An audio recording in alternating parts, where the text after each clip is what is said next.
everybody. Welcome to This Week in Pre-IPO Stocks podcast. With me, I have Clint Sorensen, Chief Investment Officer at WellShield, an outsourced CIO and investment research company. Nick Fusco, CEO of PM Insights, a pre-IPO secondary market pricing company. And Evan Cohen, founder and Chief Operating Officer with Vincent.com. It's a media company focused on alternative investments. And I'm Aaron Dillon, your friendly venture capitalist. All right, so first topic, gentlemen. AI apps are becoming a thing. Evan Cohen, are these apps investable? Are AI apps investable? So you got like Harvey out there. That's a legal app. It's like a $3 billion valuation. AnySphere was in the news like late last week. That's Cursor, right? So like if you're a developer, you could use Cursor to as like kind of a coding assistant. They $10 billion valuation. They got $100 million in ARR. And then Perplexity, right, which is like the search engine solution, that's got a $9 billion valuation. What do you think? Is AI apps, is that like a proper kind of sub asset class now? Like, what do you think about that? It is definitely a sub asset class. I don't even think of them as AI apps as much as I think of them as AI service providers. I believe that in quotes, they are absolutely investable. Of course, facts and circumstances are important to understand whether they're investable or specific ones are investable. But I think we've now gotten to the point where the underlying infrastructure is stable enough, is mature enough, is providing enough of a technical solution that you can start building these service providing apps on top of them. And those service providing apps are the ones that are going to go directly to the customers and start solving problems for end users. And yeah, those are absolutely investable businesses because they're effectively taking out OpEx of existing businesses. So if you're running any kind of business, for example, a law firm, we'll go with Harvey, for example, and you've got 75 paralegals on staff, and you suddenly can use Harvey to take out half of that OpEx and maybe half of the labor force there and cut your costs by 30 to 50, if not even more of a percent. That's absolutely investable. And there's a big TAM there for that. So I do think it's investable. The question becomes, which I'll leave for the panel here, is whether or not the valuations that people are investing into these apps is justified. Fair point. So Clint, so this is the thing. So to that point around the valuations being justified, I mean, the 800-pound gorilla is that like an OpenAI would come in and build like a Harvey type thing, or an Anthropic would do something like that. I mean, are you worried about that in this space? Or like, how do you think about these, what I call AI platforms starting to encroach into the AI app space, right? And what that means for AI apps as an investment? Yeah, I mean, I think these, again, I kind of agree with Evan. I don't know if I'd call them apps as much as I would talk about service delivery. Specific niche service delivery. And ultimately, when I start thinking about them as that, right, where they sound like agents to me. And when you read about ChatGPT, OpenAI, releasing these PhD level agents rumored to cost somewhere between $2,000 up to $20,000 a month, right? And they, those seem to be, I just think that's a significant head start if you have the platform. And so I would still, at this juncture, I'd rather invest, and I think the platforms are highly, overvalued, right? Due to just the bullishness around CapEx growth. I think it's been just hey, let's just throw a dart and pick a valuation here.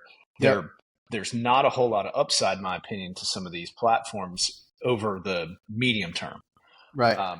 But I think these agents are the evolution of AI, and I do think these agents are going to be highly disruptive. I would just rather play it with the platforms that have the data, because ultimately they can enter quickly and they have an established moat, whereas these applications aren't going to have an established moat if they don't have the data, the hardware. They have nothing of their own. They're building on top of building on top of a platform that's not theirs. And so I think that creates a problem and, a lot of optionality, which could create a pretty bad investment thesis for companies that don't have a platform.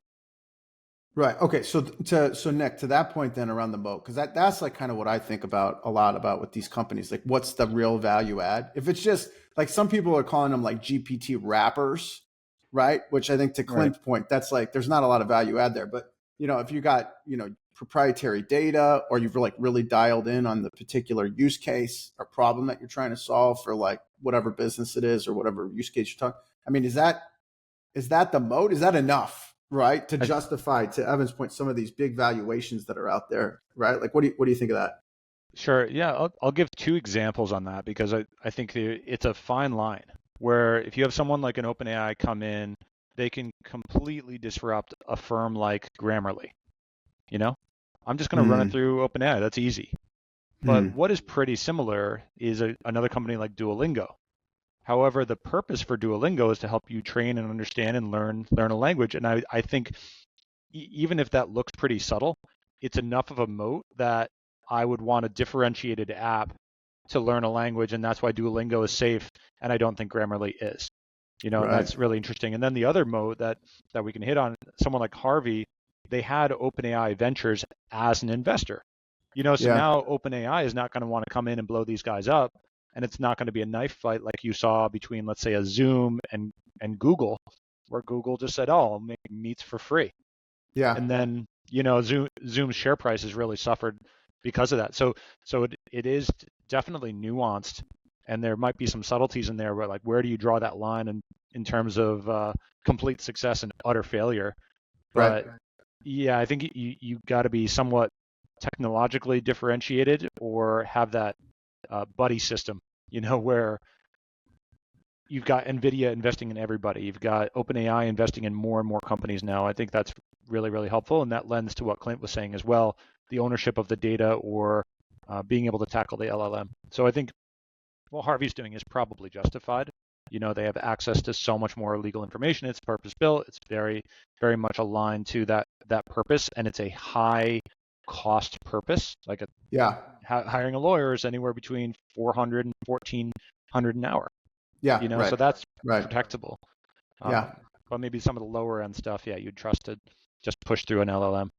Yeah, I mean, I'm convinced there's going to be a massive amount of money to be made as an investor in this, whether you call them apps or services, right? And a lot of conversations I've had with companies is they're having a hard time taking, like, an OpenAI, for example, and piping it into their business. It's like it's like a bridge too far, right? So to me, and I've had like multiple conversations like that. So like when I hear that from businesses, to me, that means that there's like an opportunity for someone to come in there and add some value, right?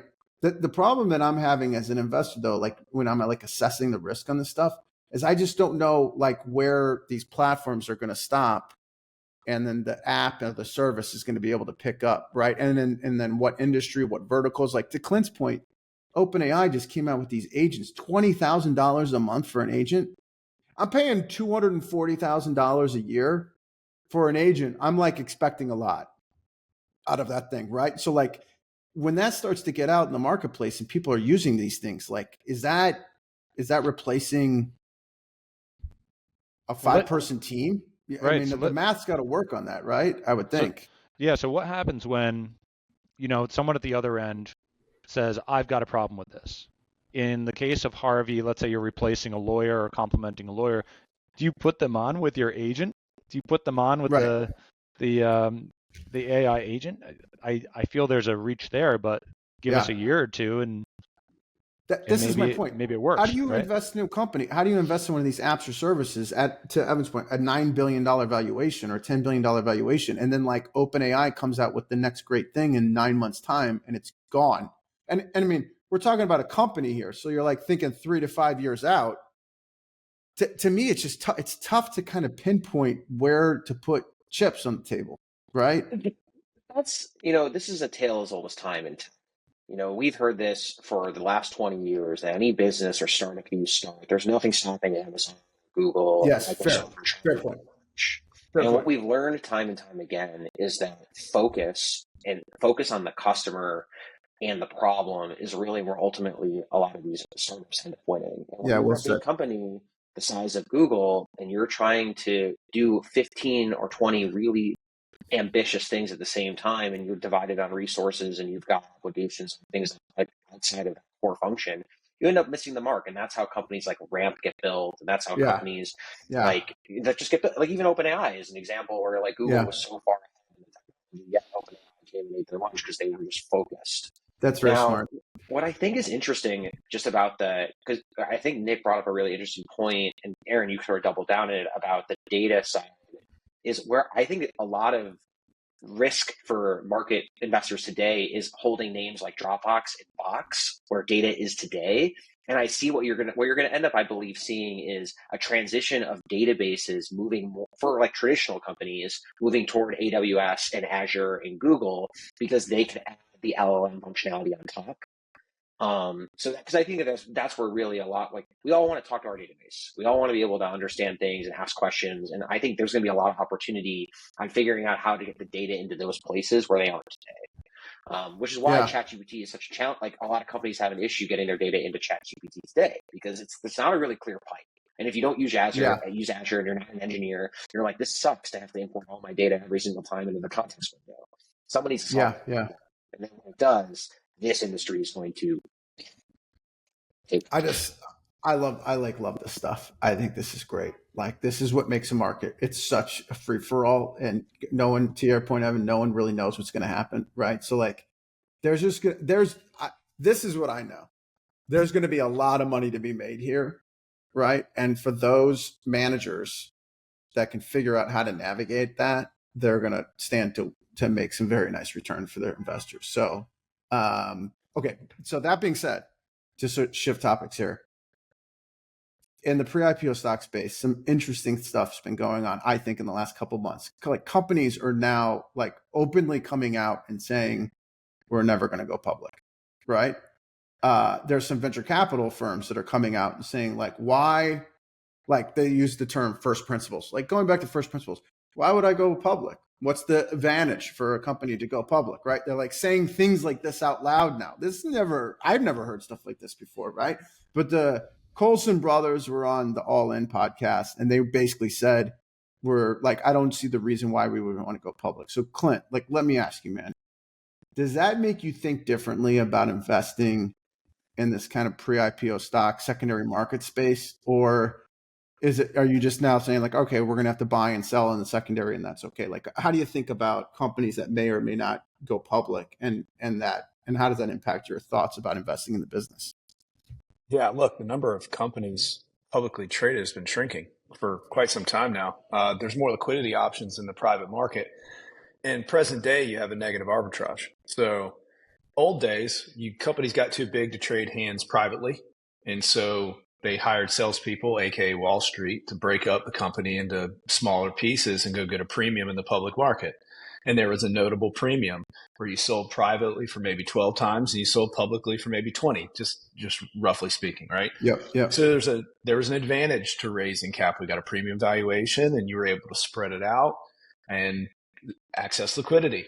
Now you can access liquidity and you get higher valuation and premiums in the private market for most industries.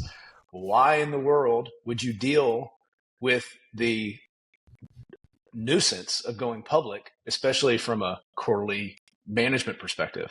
Yeah. Right. Managing analysts, managing quarterly earnings projections, managing crazy stock market that's, driven primarily by structural option flows and has nothing to do with your earnings, right? You miss earnings by a penny, you can be down 25% the next day. Like, it just provides a lot more stable of an environment from a management, a leadership perspective, as long as you can access liquidity and you can keep your valuation premiums to stay private. So I get it. Right now, that's just the math is undefeated. And right now, the math suggests you should stay private. So I expect when that math changes, if that changes, then people will sing a different tune. But I think that's what opens up, for more opportunities for businesses in this space to give better transparency to pricing. Hat tip PM Insights to help us get access to these particular companies in the venture space. There you go, AG Dillon. Right. Yep. I mean, I think this is the space we live in, and so I think we just got to adapt and enjoy it. But it is what it is. So, any issues buying and selling, round tripping in the private markets? What do you think about that, Clint? I mean, you know more about that, right? So I think, look, I don't think it's going to be like a public market transaction. I think there's more friction. And so that friction comes with a cost, and that just has to be weighed into your decision making in terms of what, how you buy and how you sell. But I think, yeah, there is more friction. It is not as efficient of a market as the public markets are. But with that inefficiency comes opportunity as well. Yeah. So Nick, so on that, like the efficiencies, like liquidity or volume, right, is maybe another way of saying that. Right. I mean, there's good liquidity, or let me ask the question instead of making it. Is there good liquidity in your opinion on the buy side and the sell side in the secondary market? Like if you're living in the data, like what are you seeing? Sure. No, I think there's an ebb and a flow, and then I'll kind of pick up where Clint left off, that you're definitely having enough liquidity if you want to enter a transaction and exit a transaction, but it's not always on your terms. You can't go to a website, as we were kind of privately discussing before this call began. You can't go on, set a limit order, and expect your shares to be gone at the end of the day. Right. And also with the structure, you tend to get better liquidity with or better price action with a larger deal. But in a lot of cases, like the SPV is the easiest way in and out of a stock. We don't really trust forwards or anything like that, right? Yep, so sometimes it could be you in the SPV, and sometimes it could be you and 98 of your closest friends. And that's where it starts to be tricky, and you can't always just pick your entry date or pick your exit date perfectly. So there's definitely more to it. But if you're in it for the long game, and you're doing a 5-year play, a 10-year play, it really could be way more beneficial to be in these names and ignoring some of the public stocks, particularly if you want a pure play. Give me a public S&P 500 name that's pure play AI right now, or LLM right now. It's impossible. But that's what you have access to here, and this is why, like, even Goldman Sachs' CEO David Solomon comes out and says it's not fun being public. Why would you want to be a public company? And Goldman helped Stripe raise $6.5 billion last year. Yeah, so, they're smelling the revenue. There's a lot more revenue if they do these private market transactions than I think in the public market stuff. So in perpetuity. It's a good point. Yeah, it's a good point. It's a good point. So Evan, like that kind of begs the question, like as these companies stay private for longer, like Clint mentioned, and SPVs are becoming increasingly popular, right? Like I'm starting to see some triple layer SPVs, right? Yeah. I'm sure we're going to start to see some quadruple layer SPVs, right, in the future. So just to like play that out, because I know that just first of all, so what does that mean? Actually, do you want to take a stab at explaining what that means? I could certainly do it. Yeah, go ahead. Take a stab. Well, so an SPV is a special purpose vehicle. It's effectively an LLC in which you invest in the entity, the LLC, and the LLC has a spot on the cap table. And the reason why they do this is because oftentimes companies are restricted by the number of names or line items they can have on their cap table before they have to go public or do some sort of other financial engineering. And so what ends up happening is that, the company SpaceX doesn't want 10 million names on their cap table when they're private. So what these SPVs do is they aggregate investors, generally up to 99 investors, into a vehicle, and that vehicle ends up on the cap table. Now, as there's been an explosion of interest in the private markets, what we've seen is a SPV investing in another SPV, which is a double layered SPV. So, your rolled up 99 investors are invested on one line of the cap table of another SPV, which is lined up on another layer of the cap table. And oftentimes, each one of those SPVs comes with its own terms and its own pricing and its own obligations. And so the further removed you are from being directly on the cap table of the company you're investing in, the likely the more fees you're going to have and the less control you will have. Right. Good job. I think so. So maybe to further on that though, so when I say a third layer, a fourth layer, it's just more SPVs into SPVs. And the SEC is like this, you can have 99 investors in an SPV, and then there's qualified purchaser. You can have 2,500, right? But for 99, that's accredited investors. But if the SPV coming in is 10%, less than 10% of the total assets, there's no like look through into the underlying investors of that. So to Evan's point, you could end up having multiple layers with hundreds or maybe even thousands, right? It's kind of stemming off of the original SPV, which is a pretty wild thing to think about. I think that would make a great cartoon as we've walked through that process. Just, this is how it works. Or Margot Robbie in a bathtub explaining what the SPV is for this market as opposed to the asset-backed market. Yeah, that would crush. I mean, like, look, yeah. I would say this though. If you think about like some of these companies now, like a Stripe, right? It's like 10 years in. People who invested early on, like through an SPV, they've been in it for 7, 8 years, something like that, right? Their investments up substantially, 10, 20x, whatever it is. Right. You know, like the spouse calls up and says, hey, I want to buy a vacation house, and you're sitting on a ton of gains. You're like, I want to get liquid. It's been 8 years. It's enough already, right? So it's not like it's irrational that these things are happening. It's like a normal, natural, like evolution of this market. But my question, Evan, is like, I mean, this is you got to like manage this risk. Is that fair? Like, and you got to, you know, does a triple layer or a quadruple layer SPV kind of scare you away, right, from making an investment in the company? And then do you think we're going to start to see premiums or discounts if it relates to the layer that you're in, right? Yeah, I think it absolutely presents a level of risk that needs to be assessed. I mean, I've said it here on this podcast a number of times, is that if you're investing in this asset class and you're investing in SPVs, you really want to work with an advisor or someone who's an expert in the space that's doing the diligence on it, because the SPV space is pretty unregulated. It doesn't require any oversight from any sort of SEC view. So you could be investing into a special purpose vehicle that says it owns shares of Stripe, and there's no guarantee that that SPV actually has shares of Stripe. And so especially so as we get into this market where there's layered SPVs, and you know, the more layers there are, the limited visibility you have on what's actually happening on the cap table.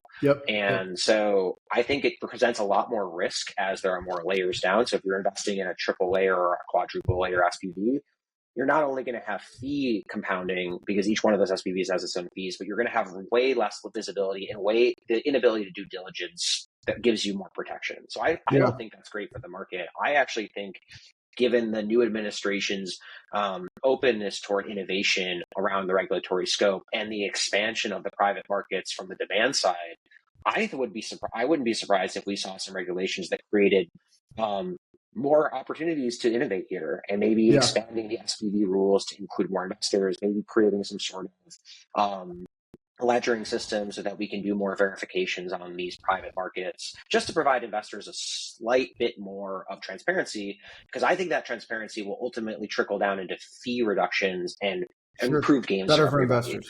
Yeah, better for investors. So I'm a big fan of that. And I think that on the fact that all these companies are staying private longer, I feel like everybody knows it now, and so it's on the SEC and the regulators to come up with a way to make this market more functional. A solution that works for everybody. Right. Yeah. We definitely don't want this looking more like a shell game. You know, like we do want to. I like Evan's. I don't know if it's going to be his proposal or not, to allow additional investors in every SPV, because that would actually, that would alleviate some of the strain on multi-layer. And then, I mean, I even have a separate podcast that's Know Your Counterparty, where we introduce a lot of people that are involved in these different transactions, because at some point you might have 4 or 5, depending on if you have a broker intermediary or the SPV player, et cetera, like so many people involved. All you need is one of these counterparties to be bad, and the whole thing blows up, right? Correct. And that's when it becomes really where the SEC should be involved, right? I think it's important to have an investment advisor who's acting as a fiduciary on your behalf as you step into the arena, right? You should have somebody on your side that knows what they're doing. So, and with really good due diligence processes behind them. Yeah, absolutely. I mean, you have to have it. That's the racket. I think that's the racket for an investment advisor. Is like you gotta manage that risk. That's the whole. I think that's the crux of it, right? I personally believe that when you're making investments, you should not be ideally as an investor, you are not spending a lot of time diligencing the infrastructure of the investment. You're focusing on the company. On the company, right? Like people who have to spend time diligencing the infrastructure, it's just not worth the brain space. Listen, you're talking to an old broker dealer guy here who literally did that for 10 years of my life, just kicked the tires on infrastructure. So, I mean, look, I would say it this way. It's a function of the financial services market, like I call it touching the wounds. Like sometimes you just got to go into these asset managers or these SPVs in this case, right? And actually make sure that it's real and everything is where it's supposed to be. And you know what I mean? I got to be honest, fellas. I don't think it's as complicated as it sounds like, but you definitely got to know what you're doing. And then it's not so complicated, right? If you just kind of step into the arena and you don't know what you're doing, you're going to get crushed. And I think some of these things that we've been talking about were probably going to happen to you, right? But can we just go back to the higher point though about these companies staying private longer? Yeah, go ahead. Just for a second, because I do think that there's an important factor here. Is like when you're investing in Stripe, and depending on when you invest, that valuation often, despite the fact that it's a private company, is reflective of the public market sentiment. Like Stripe is almost back to where it was in 2021 or 2022 at its high peak. And I think that's a lot of that is based on the euphoria that we've seen in the public markets over the last 3 months. But today and over the last 2 weeks, we've been down 20%. Right. And so that private market valuation is not going to recede. And so as a private market investor, you kind of have to pick your spots of when you're deploying. And then on top of that, so if you're investing in Stripe today at 91 billion and you're planning on investing in an SPV that might be several years down the line of holding that asset, you got fees on fees every year, and those SPVs have expenses as well. Like it's not just like buying a stock and leaving it in your portfolio. So you kind of have to do the math on not only are you investing at the right price, is that price justifiable based on the company and the broader market, even though it's private, and what is the fee structure of that SPV, and how long do you want to hold that asset? Because what I've seen, because I'm invested in a lot of SPVs, even though the valuations have improved as I've held these assets, when I go to sell them in the secondary market, a lot of buyers want me to discount because they're like, well, look, I hold this thing, it's 2% per year, or blah, blah, blah, SPV fees, legal fees. And then it ends up being like, it's killing my return. So I'm just like, oh, I guess I'll just hold on to it until it goes public. And then they never go public. Sure. Yeah, I mean, that's where it's like, I mean, look, this is where not all SPVs are created equal, right? I mean, and this is why I think you need an investment advisor, because a lot of people are just like, oh, I can buy Stripe, and they have one offer, and whatever the terms are, and they're making a decision on whether they want to do that trade or not do that trade. Where the reality is there's like, if you have the right connections and the right network, there's like 50 people that are wanting to sell you Stripe, and you just got to go and find and do the price discovery to get that trade. So I just think like I think we're going to end up in a space where there's going to be more asset managers in this like late stage space, more fiduciaries, which I think is going to be a good thing. I think there's going to be more institution. It's going to get more institutionalized, right? Well, which will also be a good thing. And I think people are going to be round tripping. I think folks will go in knowing they're going to buy in the private, and they're going to know they're going to sell in the private. And that's going to be totally fine. And this idea that you buy and you wait for the IPO, I think is in time. It's not going to happen like in the next 12 months, but in time, I think this will start to kind of fade away a little bit, right? So, and I just want to allay some of the fears that Evan is putting out there to our audience, that to a certain extent, you are better off placing bigger bets. So Evan, if you added another zero after your investment, you're going to get a better fee structure. And I know that maybe that's not possible. However, when you do the approach and you go through an investment advisor that knows what they're doing, you're actually saying, okay, I'm now able to not have to pay the 2 and 20 associated with the SPV I thought I would pay into. I'm going to double in with, again, 98 of my closest friends, have the fiduciary act in my best interest.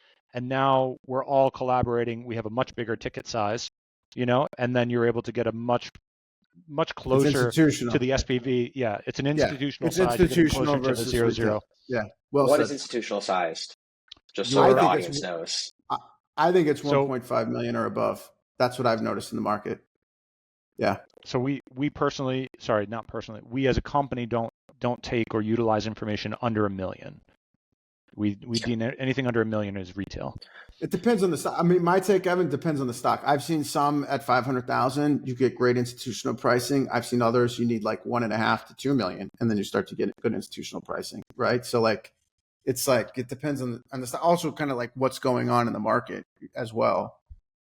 Like some companies like they'll do these tender offers. You don't want to trade around the tender offer. That's the worst time to go to market in my experience. You want to wait till like literally right after it's over. But most people wouldn't the hype because cycle, it's just or like everybody and their brothers out saying like, oh, I can buy this now. It's a tender offer. It's like there's like over saturation of demand, right? And then so you just wait until the tide comes back out. And then you jump in and like there's no one there. And there's a whole bunch of people that are desperate to sell because they missed out for whatever reason or trades broke or whatever. And you can take advantage. Right. So, like, I mean, a little bit of, market knowledge, I think helps too. But okay, listen, real quick. Also we got to remember, I think this is important for listeners out there, is it's important to get access to this asset class. There's 18,000 private businesses with over 100 million in revenue. In terms of public businesses, there's only 2,800 that meet that category. The market is the private market. So if you really want private market exposure this day and age, like the amount of public companies has been shrinking, it's been cut in half over the last several years. I think since the 1990s it was like 8,000 public companies. Now it's 4,000 and some change at the end of last year. You have to get access to the market if you want the market. And so I just think that's really important. You got to figure it out. Yeah, I got you. All right, listen. So we're running a little long, but just one last quick topic. All right, so we got AI platforms: OpenAI, xAI, Anthropic, right? Meta, Lambda, all these, Google, Gemini, etc. Right? There's two new ones. All right, that just kind of did raises. Safe Superintelligence. That's Ilya Stepskever. I think I pronounced his name correctly. $30 billion valuation. Okay. And then Thinking Machines Lab, which is Mira Murati, who was the CTO at OpenAI, who left. So both of these people are probably already billionaires because they were like founding team at OpenAI. So, and OpenAI's got a $300 billion valuation. So they're probably both billionaires. So they got like walkaway money and then some. So I don't even know why. I mean, I guess they got to do something. They're both young people. So they got something to do every day. So they started another company, right? So, but here's the thing. It's like, Safe Superintelligence, I mean, $30 billion. And these guys are like black box. They're not telling anybody what they're doing. There's no LinkedIn page. There's no website. It's like super secretive, right? $30 billion, man. Thinking Machines Lab, $9 billion right out of the gate. So like, are these things like OpenAI's at 300, xAI's at 100, Anthropic's at 60. Like, are these, Clint, you kind of mentioned this early, right? I mean, like, are they almost too expensive now? Or like, what are you going to get? 2-3x on these things max? I mean, what do you think? I think we've thrown out the Graham and Dodd book a long time ago as it relates to these valuations. We should stop trying to fundamentally value these companies because this is all based on just greater fool theory at the end of the day. So this is a surge of positive sentiment in the AI space. You can pretty much command whatever you want to command as a valuation. Opportunists understand that. This is a great opportunity to go raise a ton of capital chasing this space. Governments are chasing this space. There's trillions of dollars flowing into the area. There's a lot of money. So if you have the ability to go grab it, it's a free for all. Go grab it. No one cares about the valuation. I think this, of course, the fundamental guy in me, the CFA, wants to think this all ends in devastation for a lot of these companies. Some of these guys are going to win. But who knows, right? At the end of the day, who knows who the survivor? There's so many variables to this. I think at the end of the day, you have to position as an investor. You have to position size well to get exposure. You have to diversify. So small positions of your equity across a basket of these names would be my bet, right? That's and wise. Then at the end of the day, rely on the math, the 70-20-10 math. And if you do that well, and you don't just concentrate in who you don't bet on a horse, right? You bet on the field. I think at the end of the day, you'll be okay.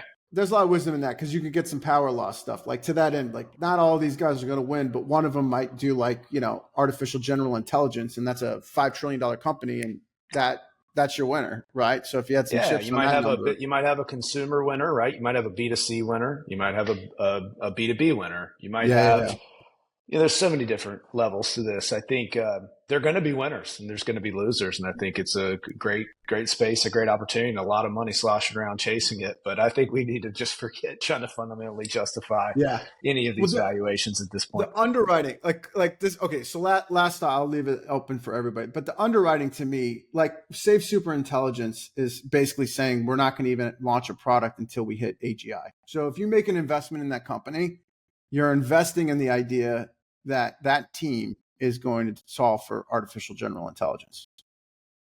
So like I don't know what the underwriting on that looks like if you're like sitting down with the spreadsheet and drawing that up. You know what I mean? Just a lot of PhDs and CFAs / this and that after the titles of the names, right? MBA. But OpenAI. Yeah, but I mean, OpenAI at 300 billion is probably starting to do some stuff where like, hey, we're selling these AI agents for $20,000 a pop. Like, how many people are going to take those down? And there's like some logic to that, right? And we'll hit, X amount of hundreds of millions or billions of dollars of revenue, right, per year from that business or other new businesses that will start down the road. And that's going to justify, a $1 trillion valuation or $1.5 trillion valuation. Like that's the underwriting. Is that right? I mean, what do you guys think? Well, if you looked at the deck from OpenAI probably 3 years ago, there really wasn't going to be a lot of revenue behind that thing, right? And then it went live. It was one of the fastest possible ascents for revenue you've ever seen, right? The adoption was incredible, and then people were like, "Oh, aha, this makes sense." Maybe Safe Superintelligence is gearing in the same thing. But we're that next step forward for AGI. Fair point. It's OpenAI's kind of blazed the trail to a certain extent, but who knows what the monetization play is going to look like? And if we thought OpenAI was expensive to operate, this is going to be nuts. It's true. But hopefully that cost is coming down as well at the same time, just per compute or instance. Evan, final thought, bro. Go ahead. We talked about it on a past episode a couple of weeks ago, and I think that if you combine the two things that we've talked about in this episode, which is the immense valuations related to OpenAI, these AI companies, and the private markets becoming more mature, and you're seeing a lot of round tripping and buying private equity, I feel like it all leads to a scenario where these employees at these companies where the valuations are so high are they're just compensated to a point where are they really incentivized to create this groundbreaking technology? Like if you work at Elia's company at a $30 billion valuation, you're making $1 million, $2 million a year as a IC engineer.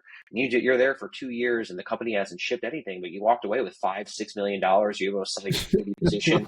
You're not wrong. Now you made $20 million and you haven't shipped anything. I think it just creates a bad incentive balance for a lot of these companies when the valuations are too high. And I think we're seeing it somewhat at OpenAI, where a lot of those early employees, they've made so much money that I don't know if the company can continue to have that up into the right product development cycle because the incentives are not there. And so I guess for me, like those two concepts hit me in the head. And when I look at a company, if I invest in a company at a $30 billion valuation and knowing that my money is really going into the OpEx of the business, but it's also potentially going to liquidate employees, it's kind of a negative signal for me, and it makes me very nervous to invest. Well, you definitely got it. The employees got to turn over. Like I don't disagree with you. Like you hit a certain number in your bank account and you're like, I don't really want to go and do that right now. Or come on, the CTO at OpenAI, like something was going on. She wasn't too pumped about OpenAI. So she left and started her own company. Like she was there for 5 years, but she was there for 7 years though. But I feel like the speed at these companies are raising at where it's happening in 12 to 24 months. Like you're not going to get even a product in market that's really innovative. I agree with you. You got to turn over the employee base though. That's like, if I'm the CEO of a company, I'm like, all right, all these people made a lot of money. So they either got to be like, they got to double down with me or they should just walk, which is great. Like handshake, high five on the way out. Like, thank you so much for all your time and effort. And then put the next 25-year-old in there that's got. No.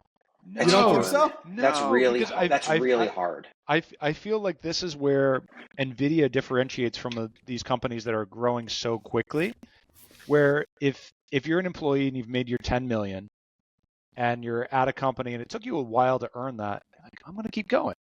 But if you're at a company and overnight you made the 10, then you're like, oh, desert island, or I'm going to make my own thing because I saw how quick this could be done. So I think I like that sustained or lower vol growth for some of these firms. And that's when a light bulb went off when Clint said it on the middle segment we did today, which was about you have to be exposed here. There are 5 or 10 times as many private companies that have 100 million ARR. That's really attractive.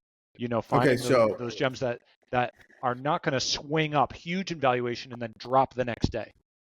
That's so public service announcement. Anybody who's got $10 million in NVIDIA stock should call Clint Sorensen and talk to him about reducing your position, especially if that is like all of your balance sheet. You should find ways to thoughtfully exit that position. Now we got to put a disclaimer on the podcast. Yeah, come on. You should. I'm not gonna bite it. Those are private. You got to call me. I love it. I'll send you some work if you call me. Yeah, man, I love it. All right, fellas, listen, this was a good one. I enjoyed this one today. So, and I think was this the first one all four of us on for the year? year? No, maybe we have one. I think we have one. Yeah, we have one. Okay, all right, good. So number 2's in the book. Hey, I like it. All right. Tomorrow, celebratory drinks, and then Evan, next time you're in town, let me know. I'll swing up. Oh, y'all got to do. I've done sushi Nakazawa every time I've been in town recently. It gets better and better. So, and I did Raoul's last Monday. I like that. I like it. Let's go. All right, gentlemen. I appreciate you guys. See you guys. All right, cheers.